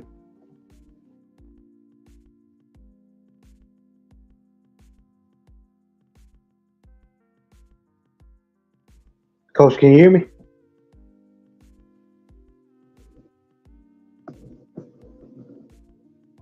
Coach, you there? Yeah, yeah, Okay. Yeah, I was asking what was your opinion on the Reggie Jackson interview? Well, bro, I'm not gonna lie, bro.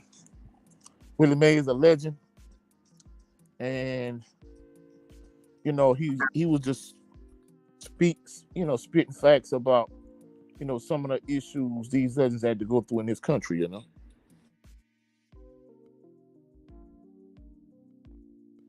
Yes, sir. Yes, sir. And as we wrap it up, everything up, one thing that I came across that was interesting. Um, you guys remember the movie, the football movie about uh, the called The Express about Ernie Davis. Yeah. Yes, sir. So, good movie, right? But there was a little backlash. Didn't make news and everything, but a little backlash about that 1960 or 1959 Texas Longhorn team, about how racist they were, because in the movie they were portrayed, especially the two star linebackers, they were portrayed very, very racist, right?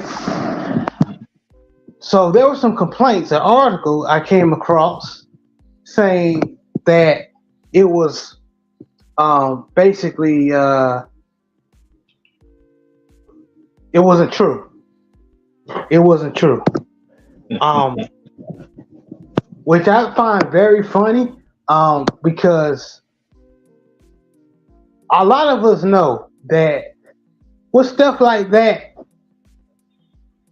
what racists do, if they know you wasn't physically there, they'll try to downplay it. They'll try to downplay, oh, there wasn't. But that's why people like Reggie Jackson, who was there during those times, tell you, no, this stuff really did happen. So I say that I brought that up because there's a movie out there that everybody likes Mm-hmm. called Friday Night Lights.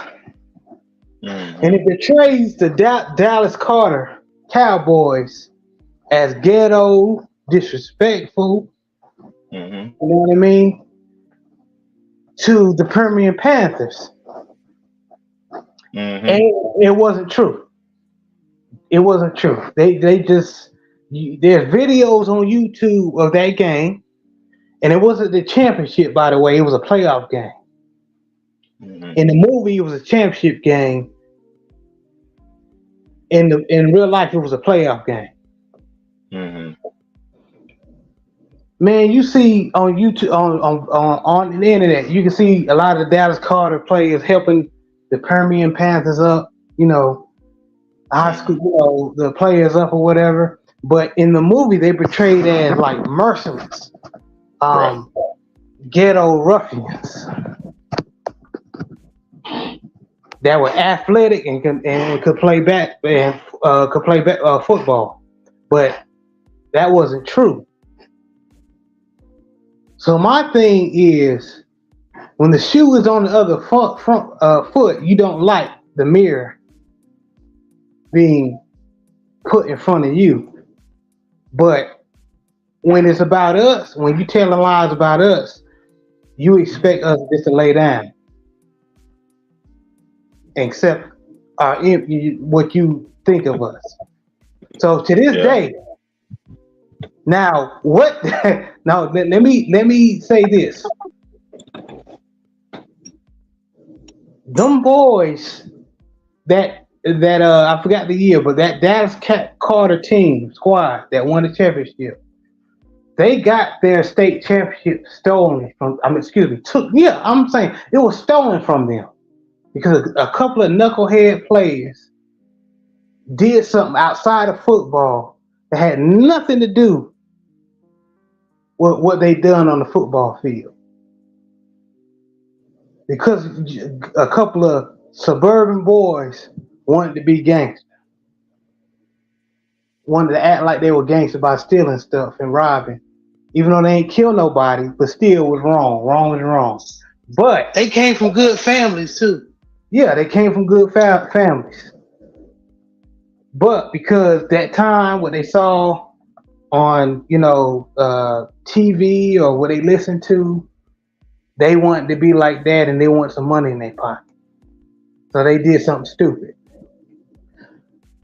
But DISD during that time and the Texas High School Commission took it upon themselves to take their state championship away because of that. And it had nothing to do with what they did on the field. At all. At all. So to this day, I used to be a big fan of that movie, Friday Night Lights. But after I got older and I started watching the 30 for 30 of Dallas Carter and then watch movies like The Express, you know what I mean? To this day, when that movie comes on, I do not watch it. You can't make me watch that movie. Yeah, sure, it has spots in that movie where it shows, Texas football and everything, Texas high school football, but because how they portrayed the Dallas Carter high school team during that year, you wouldn't catch me watching that movie anymore.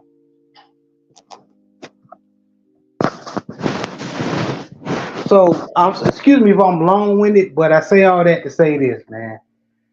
Don't let society try to put their image on you. Don't let them try to tell you to forget your history and where you come from, because nobody else is doing that. No other race does that. Thank you, Brandon. Boston is probably one of the most racist cities on the East Coast. Mm.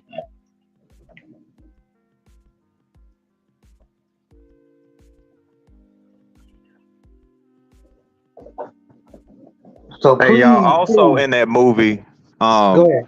remember in one of the earlier scenes, there was a coach, used car salesman, and I guess somebody and their wife sitting at the dinner table, and the wife kind of went on a racial rant as far as like Boobie Miles's play. Like as long as that Yeah, N yeah, word can run the ball, who cares? So yeah. Let him play Exactly. both sides of the ball.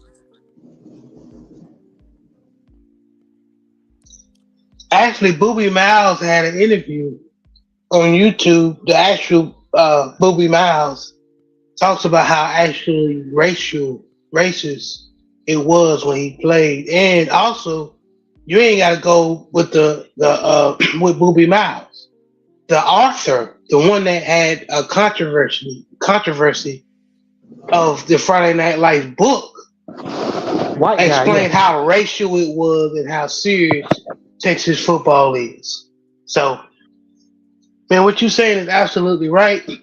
And as for the Dallas Cowboys, yeah, there was a few You players said, hey, on that team. you mean the Dallas Carter Cowboys, excuse yeah, me. Dallas Carter, yeah. The Dallas Carter Cowboys. There was that year. There was a couple of kids that did something stupid, but the rest of those kids had nothing to do with that. And for them to take that state championship away from them was totally about it was racial. Because I've been on enough football teams where a couple of players did stupid stuff and criminal stuff, and the whole team wasn't, you know, punished because they didn't want those kids to succeed anyway. Because they were messing with those kids' grades, moving the goalposts, stuff like that. So yeah, Man, I got two things on that, Jerry. go ahead, um, man. all right. First, I got a quick story. 2009, when I'm in college, we played at I think it's called the West Virginia University, whatever, the Mountaineers. We played at their stadium. Gorgeous stadium. It's like in the mountains, great backdrop. But I remember running out onto the field. Everybody in the stands was white.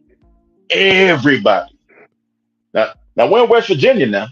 So they're called the Mountaineers for a reason, you know? So everybody in the stadium was white. So during these games, you're gonna have some fans kind of interacting with the players, talking trash. You know what happens on every level. But their fans was niggers, monkeys, blah blah blah, all that, all the racial things you can think of throughout the whole game. Meanwhile, during that time, West Virginia had a black quarterback and had a black running back. But to us, niggers, monkeys, baboons, slavery, all that kind of stuff. And this was 2009. So we were talking about Reggie Jackson earlier, what he experienced back then. That story from 2009. And I'm sure if you go to a lot of places like the Utah Jazz, their fans have been spoken about how racial they are, Boston Yeah, Celtics, places yeah, like that. they fans poison Michael Jordan. Yeah, you know what I mean? Yeah. So a lot of that still goes on to say, so that's just a story to show how, that's 2009. Now '09, we got DVD players and we got technology, cell phones, there's no rotary phones during that time. That's when I was in college. So those racial undertones still happen to this day. And then, brother, you speaking on, Texas, and they're saying how like the players at University of Texas weren't racist. Again, my dad is from Texas. My dad is a Longhorn fan. My dad was going to Longhorn games from he was a kid all the way to an adult. My pops remembers going to games when there was a black and white section only. Black and white water fountains only. All the players on University of Texas were all white. This is a true story. My dad can tell me stories for days of him sitting there and everybody around him was black, but you look over there and everybody over there is white. And he remembers when they played UCLA. UCLA had some black players on their team. Even during that time, black folks are like, to them, that was odd. Like, wait a minute, is there black folks playing with white folks? Because remember, back in them days, this is pre-integration, all that kind of stuff. This is civil rights movement. This is when everybody's trying to come together. So to them, like, oh, that's weird, right? That's crazy. UCLA beats the brakes off of Texas. Beats the brakes off them. The head coach from Texas before the game would say there'll never be a black player that will ever play at the University of Texas. Never ever. Same thing the UK coach on the Kentucky basketball coach said the same thing. After they got scraped by UCLA, Off rough. yeah. Next year, Texas had black players on their team, and now, hell, Vince Young won them a championship. So Vince Young. I did what you call a visit with Texas when they had Cedric Benson, when they had Vince Young, when they had Johnson the linebacker. I met them brothers. So funny how far Texas is not racist, but they only had white players on their team, and the coach said no black folks ever played University of Texas, to where you had a black quarterback win a national championship for him. Funny how that works, you know what I mean? So, but hey, they can try to hide history all they want to, but there's folks still alive who been there and lived it.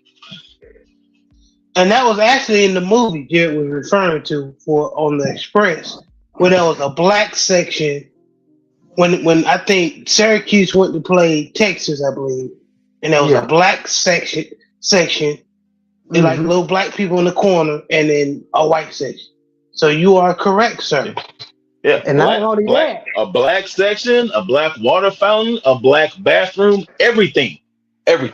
not only that, when you talk about West Virginia, if you watch that movie, when they played West Virginia, the coach tells them, all the black players, stay in the middle and keep your helmets on, because they're gonna throw bottles or whatever. And then during that same game in the movie, the white coach for Syracuse didn't want Ernie Davis to run in a touchdown because he didn't want his life threatened. He didn't want no heat on him. Yeah. So I'm not saying everything in the movie was accurate, but just so happened when it comes to racism and how nasty and evil those folks were during that time. Oh, they lying. Hell, it wasn't that long ago when somebody sprayed LeBron James' house with the N-word. That wasn't that long ago, like 4 or 5 years ago, maybe. Yeah, man, it's everywhere. Ahmed Johnson, a wrestler and fake wrestling, he said when he won the Intercontinental Championship, and this is a fake, phony baloney wrestling, right? Somebody sprayed on his rental car, "Congratulations, nigger." Hey, I even raised you one. As great as Michael Jordan is, the greatest player of all time, selling billions of dollars worth of shoes. Everybody know who Michael Jordan is. I want to be like Mike, remember? Michael Jordan wasn't allowed to go to a certain golf course because he was black. They didn't care how famous he was. They didn't care how much money you got. You are not coming in this golf course because you're black. I don't care who you are. That happened maybe less than 10 years ago. So, and that's Michael Jordan. Remember, I want to be like Mike. Gatorade commercials. Oh, remember the Michael who's not. He's gonna stay neutral between politics. That Mike. It happened to him. Oh, there's some people don't know, and Negroes gonna learn. There's some white people that I don't care how great that nigga is. I don't want him on my TV, and you better not bring him or her to my house. Yeah. So if y'all can hide all the stuff y'all want to, but these things still happen. Yes, sir, man. But sorry for my long time. I just had to add it, man. But we said all the brothers, what we just said regarding this topic. Don't let people, I don't care if they black, white, purple, yellow, whatever. Don't let, as a black person, don't let folks put your struggle on the back burner or what your ancestors been through. Don't let them allow you to forget it, because nobody else is doing that in their culture.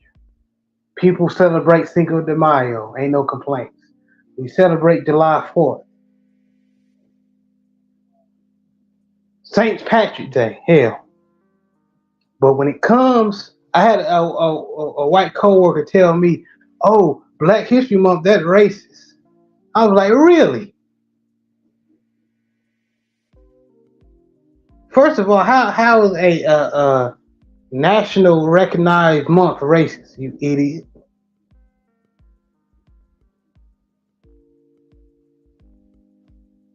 But this is what we're dealing with, man. This is what we're Especially dealing when with. we learn about their history all through the years. So I mean, you know, And in the quiet as kept, black people want more than Black History Month. Shoot, quiet as kept, but y'all, didn't mean to be on here for 2 hours, man. But we was cooking, man. But great conversation, great conversation. As we wrap it up, man. Brent Fox, let everybody know where they can meet you, man. All right. Well, you can catch me on It's Just Me on YouTube, usually on Thursdays. I do lives now, so I try to do them maybe around 7 p.m. Central Standard. Awesome, awesome. Coach, let everybody know where they can meet you and see you. You can catch me here on YouTube, Coach 67 Sports TV.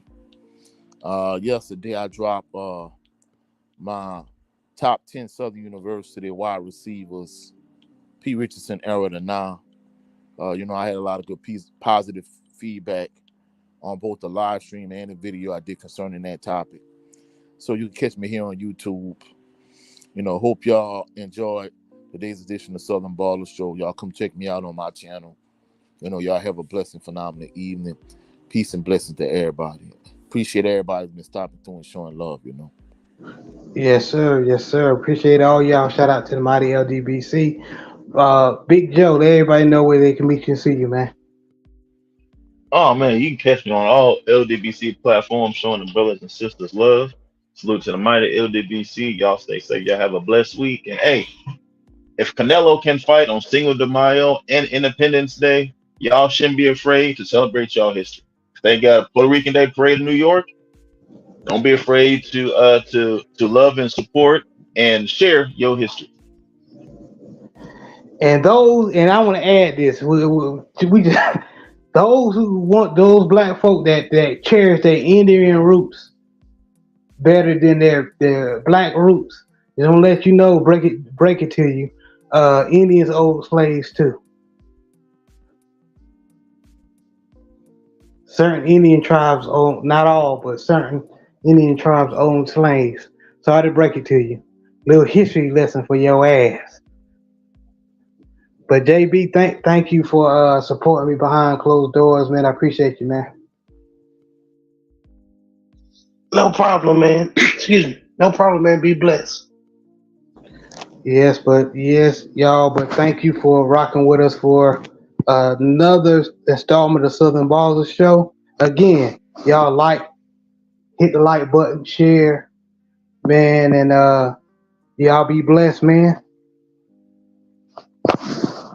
Have a good Thanks day. again for having me on, brother. No problem.